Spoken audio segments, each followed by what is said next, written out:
Dear students, आज का हमारा टॉपिक है एपीकल्चर। इसको हम दूसरे नाम बी कीपिंग से भी जानते हैं और हिंदी में इसको हम मौन पालन कहते हैं। एपीकल्चर को अगर हम देखें तो it is the scientific method of rearing honey bees by humans in order to collect products like honey, bee wax, propolis and many more. तो एपीकल्चर या मौन पालन एक साइंटिफिक मेथड है, एक वैज्ञानिक तरीका है जिसके द्वारा हनी बीज को ह्यूमंस के द्वारा पाला जाता है for the production of honey, bee wax and propolis. जहाँ पर इन हनी बीज को for the production of honey, bee wax and propolis आदि के लिए जो रियरिंग की जाती है, उन स्थानों को हम लोग जो है एपियरी या बी यार्ड के नाम से जानते हैं। Honey bees are highly organised and social insects. Honey bees जो हैं बहुत ज़्यादा व्यवस्थित और एक विशेष प्रकार के सामाजिक कीट होते हैं। सामाजिक कीट की अगर हम बात करें तो ये जनरली इस प्रकार के जो कीट होते हैं वो ग्रुप में रहना पसंद करते हैं और इनमें जो है डिवीजन ऑफ लेबर बहुत ज़्यादा पाया जाता है, अर्थात विभिन्न विभिन्न प्रकार के जो कास्ट हैं या इंडिविजुअल्स हैं वो अलग अलग प्रकार के कार्य करते हैं और एक दूसरे की हेल्प करते हैं। तो इस प्रकार के जो इंसेक्ट्स हैं उनको हम जो है सोशल इंसेक्ट्स कहते हैं। अगर इसके हम क्लासिफिकेशन की बात करें तो इसके क्लासिफिकेशन में से हम देख रहे हैं कि ये फाइलम आर्थ्रोपोडा के मेंबर्स हैं और इनको जो है वर्ग इंसेक्टा में रखा गया है और इनका जो ऑर्डर है वो हाइमेनोप्टेरा है। जीनस इसकी जो एपिस है और इसके अलावा बहुत सारी जो इसकी स्पेसीज हैं जिनको जनरली हम लोग जो है एपीकल्चर में यूज करते हैं। इनको हम एक एक करके यहाँ पर स्टडी करेंगे। तो देखिए, पहली जो स्पेसीज है वो एपिस डॉर्सेटा है जिसको हम रॉक बी के नाम से भी जानते हैं और ये जो है सबसे बड़ी मधुमक्खी की जो स्पेसीज है और ये जनरली जो है सिंगल नेस्ट बनाती है अपना, और जो कि पेड़ों पर या चट्टानों पर इनके नेस्ट होते हैं और इनके जो पर नेस्ट या पर हाइट से जो है 38 to 40 किलोग्राम तक हनी जो है प्रोड्यूस किया जा सकता है। लेकिन सबसे बड़ी प्रॉब्लम इसमें यह है कि ये जो है जेंटल नहीं होती, बहुत ही एरोगेंट और डंक मारने वाली एक हनी बी है, बहुत ही एग्रेसिव इसका जो बिहेवियर है। तो इसको ईजिली जो है डोमेस्टिकेट या इसका जो है पालन नहीं किया जा सकता है।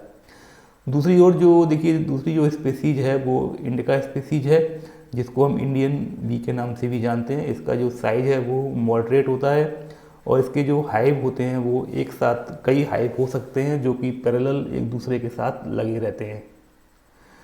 This bee is not so ferocious and can be domesticate. ये बहुत ज़्यादा एग्रेसिव नहीं होती है, जेंटल नेचर की होती है और बहुत जल्दी जो है जो स्टिंग भी नहीं करती है। इसको जो है आसानी से जो है इसका पालन किया जा सकता है। लेकिन इसका जो पर हाइव जो हनी की जो ईल्ड है, हनी की जो मात्रा जो प्राप्त होती है पर हाइव, वो 2 से 5 किलोग्राम तक ही होती है।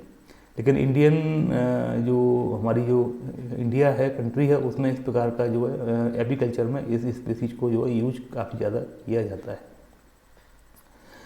तीसरी जो स्पीसीज है वो एपिस फ्लोरिया है जिसको हम लिटिल बी के नाम से भी जानते हैं। इसका साइज जो है बहुत छोटा होता है और ये जो है अपने जो नेस्ट हैं वो झाड़ियों में बनाना पसंद करते हैं और इसके द्वारा जो प्रोडक्शन होता है पर कॉलोनी वो लगभग 1 किलोग्राम शहद होता है।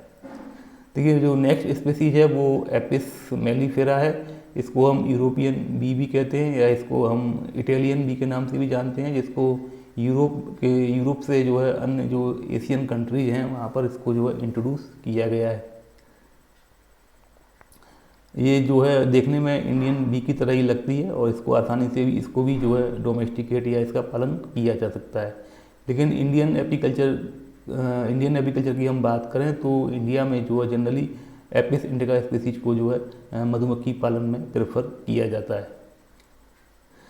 देखिए, बी कॉलोनी की बात करें तो जो बी कॉलोनी होती है उसमें कई प्रकार के जो इंडिविजुअल्स होते हैं और इनकी जो टोटल संख्या लगभग जो है 25,000 से लेकर 80,000 तक हो सकती है और ये सीजन पर डिपेंड करती है। हनी बी में जो है 3 प्रकार की कास्ट या 3 प्रकार के इंडिविजुअल्स होते हैं, जैसा कि देखिए इस फिगर में हमने दिखाया गया है कि ये क्वीन है और ड्रोन और वर्कर्स होते हैं। तो इन तीनों इंडिविजुअल्स की हम लोग यहाँ पर डिस्कस करेंगे, इन तीनों इंडिविजुअल्स के बारे में। तो सबसे पहले हम बात करते हैं क्वीन बी की। क्वीन बी जो होती है वो केवल एक होती है पर हाइव। प्रत्येक छत्ते में एक क्वीन बी होती है जो कि फर्टाइल फीमेल होती है।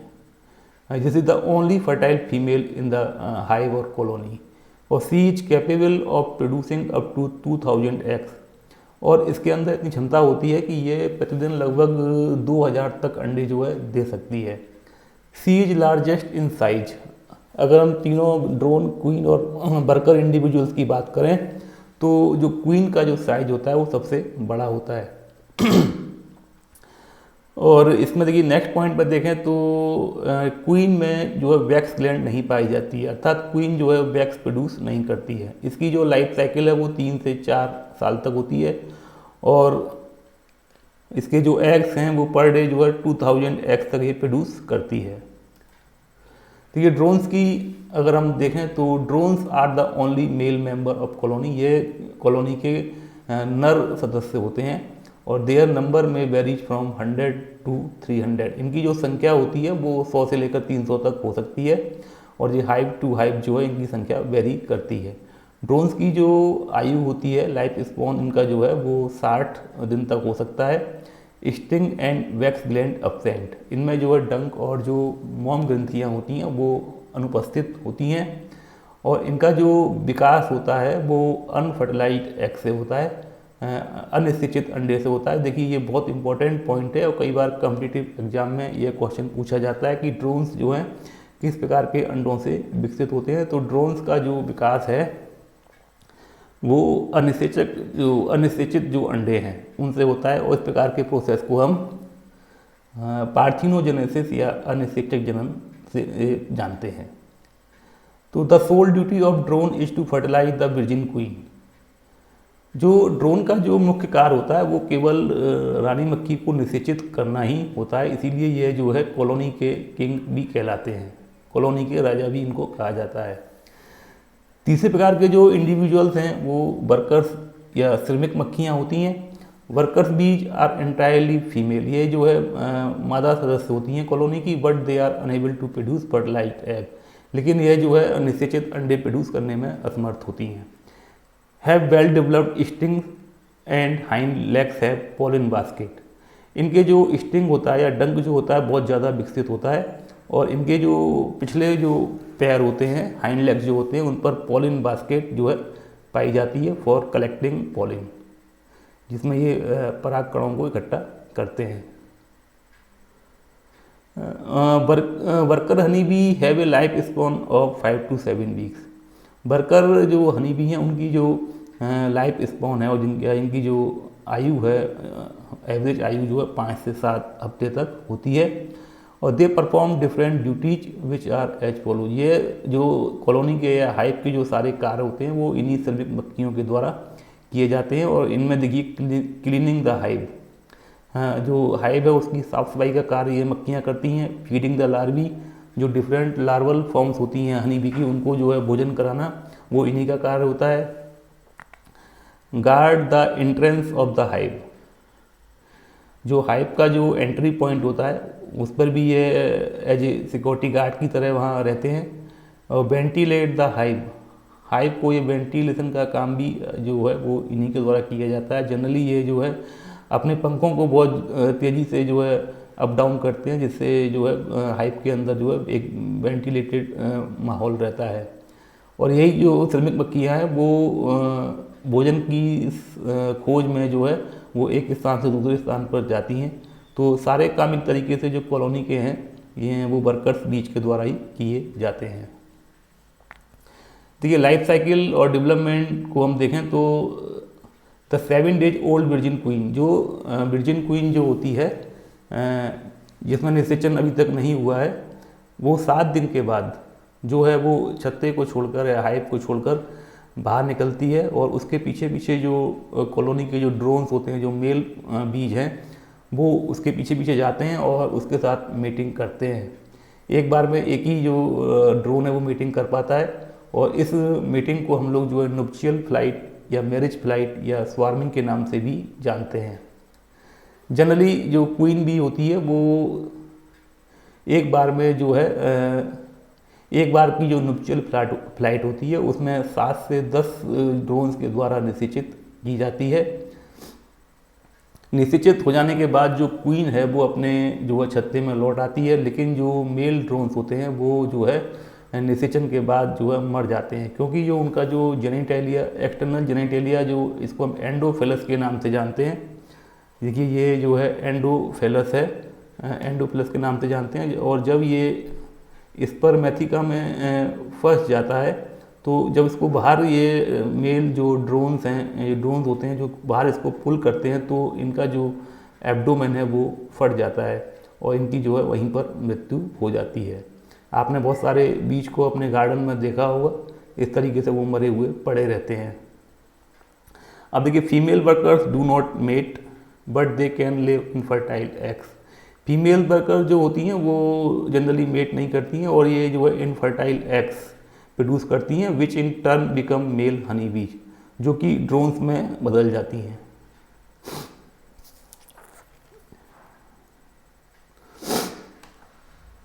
देखिए, नेक्स्ट स्लाइड की हम बात करेंगे तो देखिए यहाँ पर हम देख सकते हैं कि किस प्रकार से जो है हनी बी का जो है डेवलपमेंट होता है।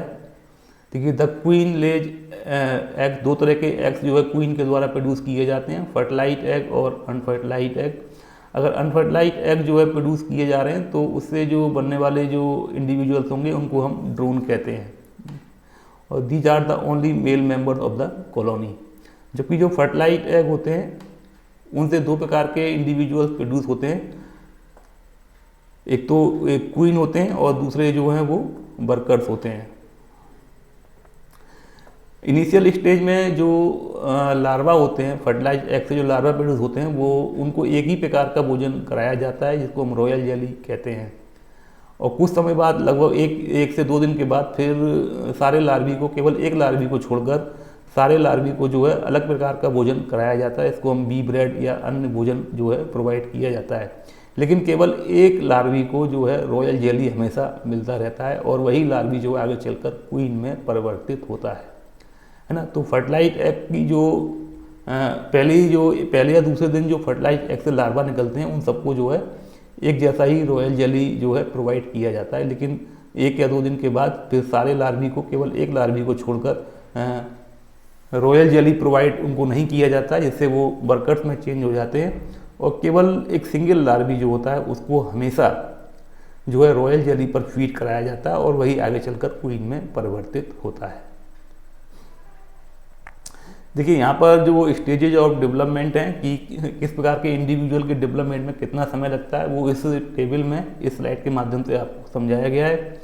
क्वीन पर चाहे वो एग, सारे एग जो हैं उनमें जो हैचिंग है वो 3 दिन के बाद ही होती है, चाहे वो क्वीन हो, वर्कर हो, ड्रोन उनसे बनते हो। लेकिन जो लार्वल पीरियड है वो क्वीन में 5 दिन का होता है, वर्कर में भी 5 दिन का है, लेकिन ड्रोन में ये 7 दिन का होता है। और जो प्यूपल स्टेज है, तो देखिए अगर हम क्वीन में देखें तो ये प्यूपल स्टेज जो है वो 12 से 13 दिन तक होती है, जबकि वर्कर में ये प्यूपल जो स्टेज है वो 8 दिन की होती है, और ड्रोन में जो प्यूपल स्टेज है वो 14 दिन की होती है। तो इस प्रकार से हम देखें कि क्वीन को एग लेइंग से एडल्ट बनने तक 21 दिन लगते हैं, और जबकि वर्कर को केवल 16 दिन लगते हैं, और ड्रोन को सबसे अधिक 24 दिन लगते हैं। तो इस पर भी काफ़ी ज़्यादा क्वेश्चन पूछे जाते हैं, इसको भी आप टेबल को ध्यान से याद करेंगे, देखेंगे, समझेंगे। तो ये अगला हमारा इसमें ही टॉपिक है, मेथड्स ऑफ बी कीपिंग। तो 2 प्रकार के मेथड्स यूज किए जाते हैं। सबसे पहले तो indigenous method of beekeeping है, इसमें देखिए बॉल और फिक्स्ड हाइव मेथड है और मूवेबल हाइव मेथड है।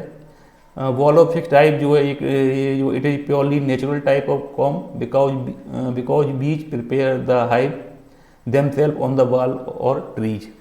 जबकि मूवेबल हाइव में क्या करते थे कि जो पीपल होते थे, जो ट्रेडिशनल पीपल हैं, वो वहाँ से पूरे छत्ते को निकालकर इस प्रकार के बॉक्सेस में रखते थे और वहाँ से फिर वो हनी को एक्सट्रैक्ट करते थे। तो these are as old method to extract the Honey.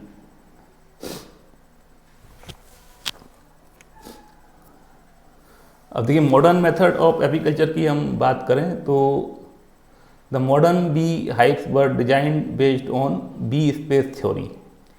जो मॉडर्न जो हाइव बनाए गए हैं वो बी स्पेस थ्योरी पर बेस्ड हैं, और जिनको सबसे पहले जो है लैंग स्ट्रॉथ नामक एक वैज्ञानिक थे, इनको हम वैज्ञानिक कह सकते हैं, जिन्होंने 1851 ईस्वी में ये मॉडल जो है प्रस्तुत किया था। देखिए इस फिगर में आप देख रहे हैं कि ये जो है एक typical movable hive modern hive है, जिसको लैंग स्ट्रॉथ टाइप ऑफ हाइव कहते हैं। और इसमें देखिए इसके कई सारे पार्ट्स हैं। इसमें देखिए सबसे पहले जो स्टैंड है, अगर हम नीचे से ऊपर की ओर चलेंगे तो सबसे पहले स्टैंड, फिर बॉटम बोर्ड है, फिर ब्रूड चैम्बर है, फिर क्वीन एक्सक्लूडर है, सुपर है, इनर कवर है और टॉप कवर है। तो इन सब के लिए बाद में हम कभी एक बार फिर से डिस्कशन करेंगे। अभी आप केवल इसका यहाँ पर जो मॉडर्न जो बी हाइव है उसके पार्ट्स को आप देख सकते हैं। इसके अलावा देखिए और कई सारे इक्विपमेंट जो है यूज किए जाते हैं for the extraction of honey को निकालने के लिए। इसमें सबसे पहले देखिए आप कॉम फाउंडेशन मिल है, इसके बाद व्हील है। जनरली जब हम हनी को एक्सट्रैक्ट करते हैं बी हाइव से, तो बहुत सारी मधुमक्खियाँ हम पर अटैक कर सकती हैं, तो हम अपने फेस आदि को जो है इस व्हील की सहायता से उसको अपने फेस को या अपने जो नेगेटिव जो पार्ट है हमारी बॉडी के उनको प्रोटेक्ट कर सकते हैं। देखिए इसके बाद स्मोकर है। स्मोकर जो है use to calm down the bees while opening the hive. Generally जब हम बी हाइव से हनी को एक्सट्रैक्ट करते हैं तो उस समय जो उस हाइव की जो बीज होती हैं वो काफ़ी एग्रेसिव हो जाती हैं, तो उनके बिहेवियर को काम डाउन करने के लिए हम स्मोकर का यूज करते हैं, इससे स्मोक प्रोड्यूस होता है।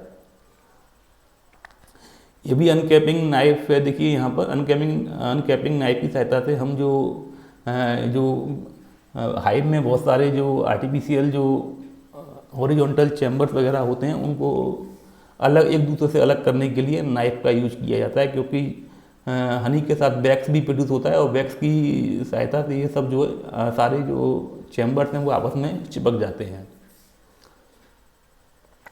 देखिए हनी एक्सट्रैक्टर जो है वो सेंट्रीफ्यूजल फोर्स के सिद्धांत पर कार्य करता है।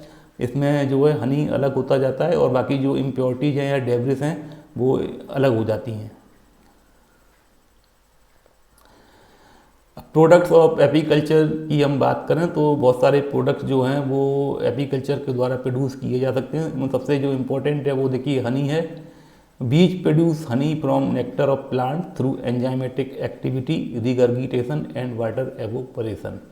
तो ये जो है हनी का एक कंपोजिशन है और जिसमें जो एंजाइमेटिक एक्टिविटीज होती हैं, जनरली जो वर्कर्स बीज होती हैं वो प्लांट से या फ्लावर से जो है नेक्टर, पॉलिन ग्रेन्स और जो फ्लावर जूस है उसको लेकर आते हैं और लाकर जो है हाइव में उसको जो है वोमिट कर देते हैं या इसको रिगर्गिटेशन कहते हैं। उसके ऊपर भी बहुत सारी एंजाइमेटिक रिएक्शंस होती हैं और वाटर जो है वो एवोपरेट हो जाता है। धीरे धीरे वाटर का कंसंट्रेशन कम होता जाता है और जो हनी की जो थिकनेस है वो बढ़ती जाती है।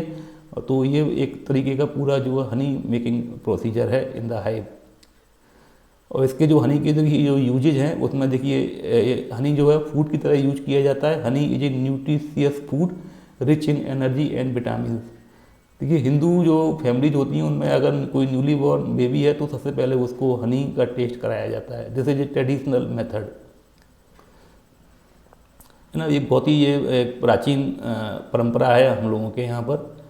मेडिसिन की बात करें तो हनी को मेडिसिन की तरह भी यूज किया जाता है। It is use to prevent cold, cough and fever. अगर हनी के हम संगठन की बात करें तो इसमें देखिए लिबुलूज जो है वो 38.9%, डेक्सट्रोज जो है वो 21% लगभग होता है और इसमें माल्टोज और जो अदर शुगर होती हैं उनका परसेंट लगभग 9% तक हो सकता है। इसमें जो एंजाइम्स और जो पिगमेंट्स हैं उनका जो परसेंटेज है वो 2.21% तक हो सकता है। वाटर का जो परसेंट है वो 17.2% तक है। देखिए दूसरा जो प्रोडक्ट है एपीकल्चर का वो बी वैक्स है। This is very important product और this bee wax is secreted by the wax gland. ये जो है वैक्स ग्लैंड जो कि केवल जो है वर्कर बी में ही होती हैं और वर्कर बी के भी जो एब्डोमिनल सेगमेंट है चौथे से लेकर 7वें सेगमेंट तक इसमें जो है एब्डोमिनल वैक्स ग्लैंड पाई जाती हैं और ये वैक्स ग्लैंड जो है एक विशेष प्रकार का एक पदार्थ सिक्रीट करती हैं, इसको हम वैक्स के नाम से जानते हैं। तो केवल वर्कर बी में ही ये एबिलिटी होती है कि वो वैक्स को प्रोड्यूस कर पाती हैं। इसके अलावा जो क्वीन और जो ड्रोन्स होते हैं उनमें जो है वैक्स ग्लैंड नहीं पाई जाती हैं। अगर इसके हम यूजेस की बात करें तो देखिए मेकिंग ऑफ कैंडल, जो मोमबत्तियाँ बनाने के जो उद्योग होते हैं उनमें इनका यूज किया जाता है। Use in creams, lotions, lipsticks, है ना।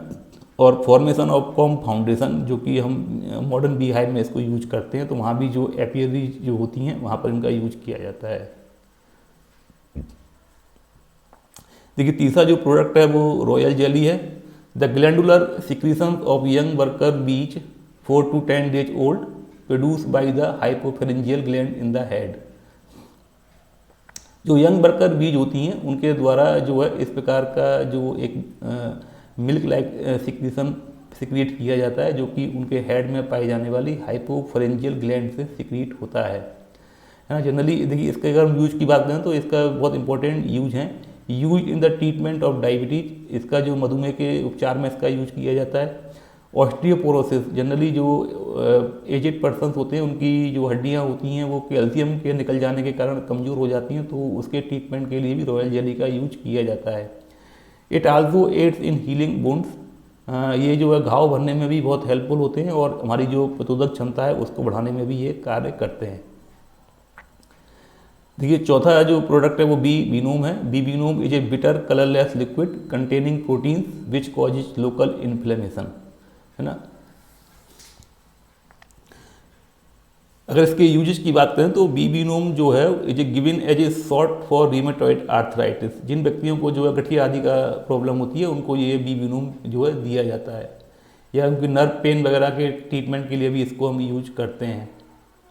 अगर देखिए इसके हम कंपोजिशन की बात करें तो इसमें मिलेटिन जो है 30 to 50%, फॉस्फोलाइपेज ए जो है 10 to 20%, apamin 3%, hyaluronidase 2%, mast cell degranulating peptide 2% और हिस्टामिन जो है 1% से कम होता है।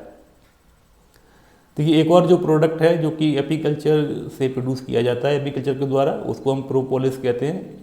It is a resinous mixture that honey bee produce by mixing saliva and bee wax with exudate gathered from tree birds, है ना। ये एक भी बहुत एक इम्पॉर्टेंट एक प्रोडक्ट है जो कि हनी बी के द्वारा प्रोड्यूस किया जाता है, और generally it is used by bees to seal unwanted spaces in hive. इस प्रोपोलिस की वजह से ही जो हाइव में जो इनके चैम्बर के बीच में जो स्पेसेस होते हैं उनको जो है इससे जो है प्रोपोलिस के द्वारा ही सील किया जाता है। और it is also use to treat cough and throat irritation. ये प्रोपोलिस का यूज जो है वो खांसी और जो थ्रोट के जो इन्फेक्शन होते हैं उनमें भी किया जाता है। बी एनिमीज और इनकी डिसीजेज की हम बात करें तो देखिए जो हनी बी के जो एनिमीज हैं उसमें सबसे जो इम्पोर्टेंट जो है वो वैक्स मॉथ है, जिसको हम गैलेरिया मेलोनिला के नाम से जानते हैं। इसके जो कैटरपिलर होते हैं वो सिल्किन टनल्स में रहते हैं मेड बाय द बीज। जो बीज जो सिल्किन टनल्स बनाती हैं उनमें ये रहते हैं, और प्रोपोलिस और जो pollen and wax in the comb, जो इनके हाइव में जो प्रोपोलिस पोलन या बैक्स होते हैं उनको ये खाते रहते हैं, है ना। यहाँ चित्र में देखिए कि इस प्रकार से ये जो है बैक्स मॉथ जो है इनके जो कैटरपिलर हैं वो जो है कैसे इन्होंने जो है पूरे जो हाइव को देखिए इन्फेस्टेड किया हुआ है। ठीक है, दूसरे नंबर पर देखिए वेस्प है। It waits near the entrance of the hive. ये इस प्रकार की जो वेस्प होती है वो जनरली जो है इनके जो एंट्री पॉइंट होते हैं हाइव के वहाँ पर खड़ी रहती हैं, और जैसे ही कोई बी बाहर आती है तो उस पर अटैक करती हैं और उनको जो है खा लेती हैं। ठीक है ना। अब देखिए इसमें देखिए थर्ड फिगर में आप देख रहे हैं ये कुछ बर्ड्स बैठी हुई हैं जो कि हनी बी को जो है हनी बी के ऊपर फीड करती हैं। Other enemies are wax beetle, birds and etcetera. कुछ एंट स्पीसीज भी होती हैं जो इनके लिए काफ़ी जो है इनके हाइव के लिए बी के लिए काफ़ी फेटल होती हैं। अगर हनी बी की हम डिसीजेज की बात करें तो इसमें सबसे इम्पोर्टेंट जो डिसीज है वो एक्राइन डिसीज है, जो कि एक्रापिस बुडी के द्वारा कॉज की जाती है, और इसमें जो इसके जो सिम्टम है वो infect the tracheal system of bee. इससे जो है हनी बी का जो ट्रैकियल सिस्टम है वो प्रभावित होता है ना। दूसरा जो डिसीज है उसको हम बेरोसिस के नाम से जानते हैं, और इसका जो पॉजिटिव एजेंट है वो बेरोआ डिस्ट्रक्टर है, जो कि हनी बी का जो हीमोलिम्फ होता है उसको सक करता है ठीक है। तीसरे जो डिसीज है उसको हम अमेरिकन फाउल ब्रूड बोलते हैं, ये कि इसका जो पॉजिटिव एजेंट है वो बैसिलस लार्वी है। इसके कारण जो है कभी कभी हनी बी लार्वी जो है वो मर जाते हैं इसके इन्फेक्शन से। ठीक है, ये भी बहुत इंपॉर्टेंट डिसीज है, इसको हम नोजीमा के नाम से जानते हैं। और नोजीमा का जो पॉजिटिव एजेंट है वो नोजीमा एपिस है। ये एक प्रोटोजोन होता है और ये जनरली जो है डेस्ट्रॉय स्टमक सेल्स, जो हनी बी की जो स्टमक सेल्स होती हैं उनको नष्ट करता है और इसके डाइजेशन को भी प्रभावित करता है। ठीक है, यहाँ पर मैंने इन चित्र की सहायता से ये सभी को समझाया है, इसको आप लोग नोट कर सकते हैं। तो यहाँ पर मैंने हनी बी के बारे में आपको एक सिंपल और बेसिक जानकारी दी है। ये बहुत ही इंपॉर्टेंट टॉपिक है for the MSc and BSc student. NEET exam में भी काफ़ी बार ये क्वेश्चन पूछे जाते हैं अबाउट द बी कीपिंग और एपीकल्चर। इसको हिंदी में मौन पालन भी कहा जाता है, जैसे मैंने आपको बताया था। तो निश्चित ही आप लोगों को ये काफ़ी यूजफुल लगा होगा और आप जो है हमारे चैनल को देख रहे हैं, लाइक कर रहे हैं, सब्सक्राइब कर रहे हैं, तो इसके लिए आपको बहुत बहुत धन्यवाद। आप हमारे चैनल को जो और भी आपके जो फ्रेंड्स हैं, जो नीडी स्टूडेंट्स हैं, उनके साथ शेयर करें, जिससे वो भी इस चैनल से लाभान्वित हो सकें। Thanks a lot.